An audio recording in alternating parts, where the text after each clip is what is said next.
Oh boy. All right.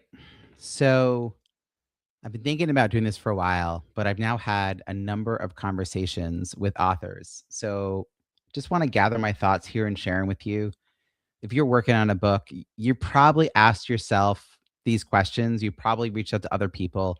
I will now tell you that when I was first working on a book, I probably attended at least 3, if not 4 conference sessions about publishing pathways before I had drafted the first crappy manuscript. And the reason is I couldn't imagine the book existing until I could imagine how it would be published. And so my first and most important and pressing question was finding a publisher. And I just got a call where that's the conversation they wanted to have. They wanted to talk about a publisher. They started naming some larger traditional publishers that are now offering a self-publishing option. And they were thinking that if they did that, they would get some marketing out of it. So I want to dispel two common myths to start with. One is the publishing part's not the hard part. I know it seems like it's the hard part, but I promise you of all the things, like you can get help to get it published. And the question of whether to do traditional publishing, hybrid publishing, assisted self publishing, or pure self publishing where you're in charge of everything, it's a question of time versus money versus control with an overlay of knowledge. If you know what you're doing, like I do now, after much trial and error, I completely self publish. That means I am project managing my launch and the publishing process all the same time. And it is a lot of work, but it gives me full control. I hire the editor that I want. I hire the cover designer I want. I hire the formatter that I want. I have to coordinate all those pieces. Now, I happen to have built up a network of people to lean into that I trust. And in fact, many of those people are part of the Biz Book Pub Hub referral network. So you can go to bizbookpubhub.com and go to the bottom of that page. You'll see by different categories all these different people that I have vetted. It's a curated and vetted list of experts who will help you through writing, editing, publishing, launching, and marketing. But I still think it's the wrong question to ask. And I think it's the wrong question to ask because it assumes the book you're working on has an audience, and it doesn't. Before I go there, I want to mention the second part of this, which is this assumption that a publisher will do marketing for you. And in particular, the idea that a traditional publisher is like the golden ticket winning lottery moment. But in truth, that's not really what's happening. Their job is in their name. Their job is to publish your book. Now, depending on who you are, if you have an enormous community, following, yeah, they're going to do more. They will lean heavily into the bets they think are going to be the best possible takeoff. But it's also likely you're going to be in the large majority of authors that publisher doesn't put as much attention into. They also could have a relationship with a publisher. The publisher may have a relationship with a PR company. And the thing is, a lot of times publishers, whether it's hybrid or traditional, whatever you might do, they go from publishing the book to the PR and marketing of the book right away. And that's also, in my mind, that's a mistake because that's skipping the launch process. Basically, publishing means the book's available for sale. And marketing means you're going to drive people to go look at the book on the sales page and consider buying it. But if the book sales page isn't set up to convert, it's like paying for Facebook ads to a landing page that's not converting. Like you could hire someone who's really, really good at creating Facebook ads, and they can send hundreds of people to that page based on the very specific demographics that you guessed about.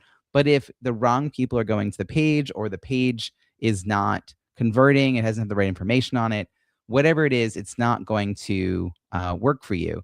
And so you've got to validate that the book is a good book. And the way you do that is getting reviews.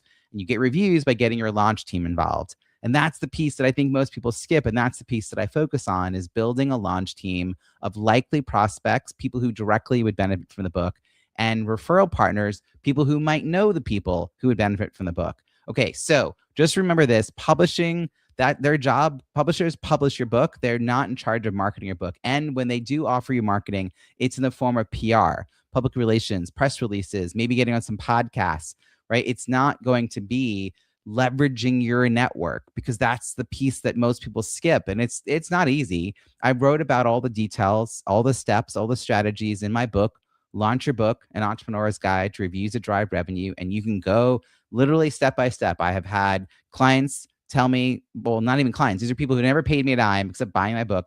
They have followed this step and gotten great results, but they will be the first to tell you it was a lot of work. And it will take you as the author away from maybe doing some other things that you could be doing. And that's why people hire us. But now I want to talk about how you have to make sure the book is aligned with your business. And this comes to the next point, which is you should have a business related to the book. Again, I've talked to people who just feel like, I wrote a book that is really helpful. I'm an expert in my field and I see people doing something wrong. And so I want to share with people how they could do it better. And I want this to be a best-selling book. I'm like, unless you're a really household name, like, why are people going to choose this? Like, you've got to build some momentum. And why wouldn't you offer a mastermind or an author-led book club discussion, at least for your launch team members, so they can dig into the book, get more value out of the book, and then word of mouth will start spreading the word.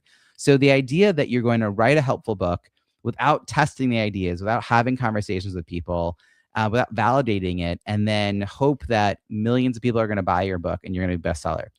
Bestseller status. Okay, when most people are talking about bestseller status, they're thinking like New York Times.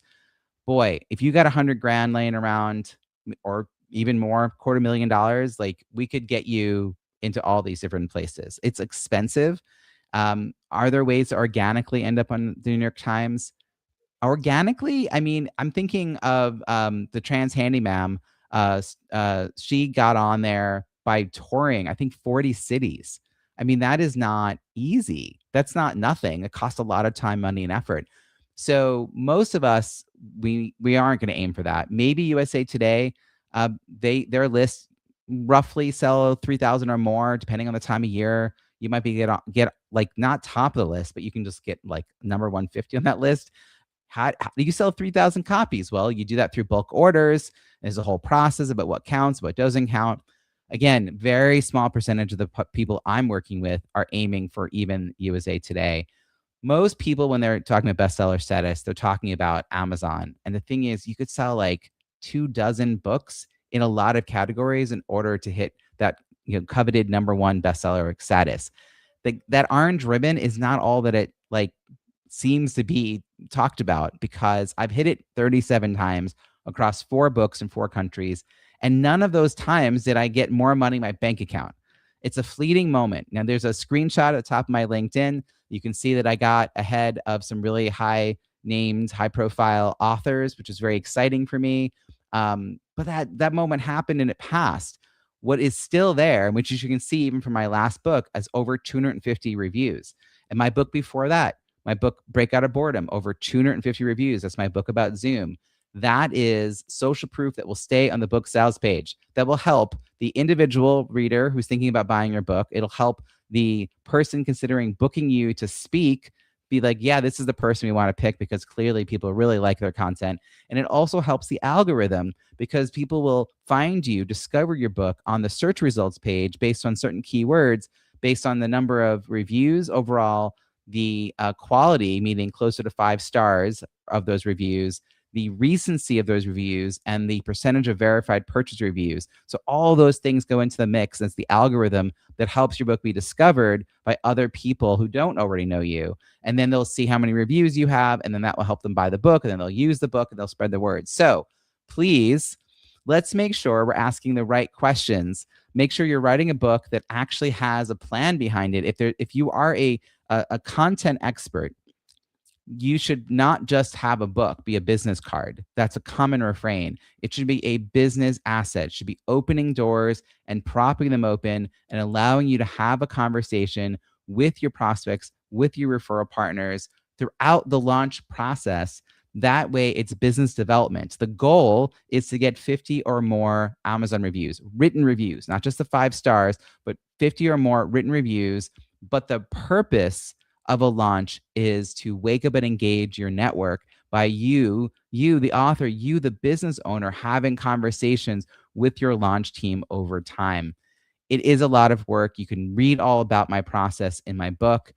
But if you are just getting started working on your book and you want to make sure this book is actually tied to your business and it's worth all this effort, then you can check out the author ROI lab. Just write the word lab down below and I will make sure to send you the details. Or you can go to robbiesamuels.com/lab. This is a small group experience, 8 weeks. You're going to get a chance to really validate, meaning research calls, not just you having conversation with yourself or with your AI tool of choice, but you actually talking to likely readers about the content you're working on. Because another mistake I've seen is people writing a book that solves a problem that people don't know they have. I met with someone the other day, and it actually kind of breaks my heart. She's an older person. She put a lot of money into this hybrid publishing, like $25,000 plus another almost 10 grand in marketing. And she could not define her audience. The book was being formatted. She couldn't define her audience. 15 minutes into this call, and I asked her what was the reader statement she had shared with the hybrid publisher. It was not very clear. And so we did some strategy and thinking about who she could reach out to, and namely, where were those people hanging out? Like, how do we identify the right communities, associations, membership? I do strategy over vanity. No chasing bestseller status, right? No getting reviews because you paid someone to send them to a list of people who will write reviews. No, strategy is getting reviews or trying to get reviews from the people who already know you, have a connection to you, are actually interested in your content, because those are the conversations that will translate to new revenue and new media opportunities. Please, if you're going to work on a book, let's make sure it's worth it. I'm happy to have a conversation. I will meet with anyone, whether you're just getting started with the process, whether you're already at the launch sort of stage, or whether you have a book that you're trying to figure out how to relaunch it. We can help you do that. In fact, the Kindle flash sale is coming up. That's an excellent opportunity for people who already have a book. You can participate. You lower your Kindle book price to 99 cents. We have over 50 books involved. And so we all cross promote to our networks, but you can use that campaign as a reason to reach back out to people, maybe 25 or more people, and say, hey, before this campaign, would you please leave a review on Amazon, and then support them doing that. It's like a very small way to do a bit of a relaunch or refocus on your book. So if you want to know more about that, you can go to kindleflashsale.com or just write Kindle below. If you want to talk to me about launch, write the word launch below. Tell me about your book. Tell me what you're working on. And if you have been an author and you have been asking these questions, well, what are the questions you've been wondering? And I'll go on, I'll do another live, I'll answer them for you. And if you've been working with authors, like, what do you think people have been asking that maybe it's not the right questions to ask, and what could they be asking instead? And let's see if we can educate more entrepreneurial authors about best practices for helping their book become a real, true business asset for their book. I am such an enthusiastic supporter of entrepreneurial authors, and I just want you all to do better. So check out the details. Go to booklaunchbrainstorm.com if you want to schedule a call with me. Good luck wherever you are and whatever you're doing. I hope you all stay safe. Thanks, everybody.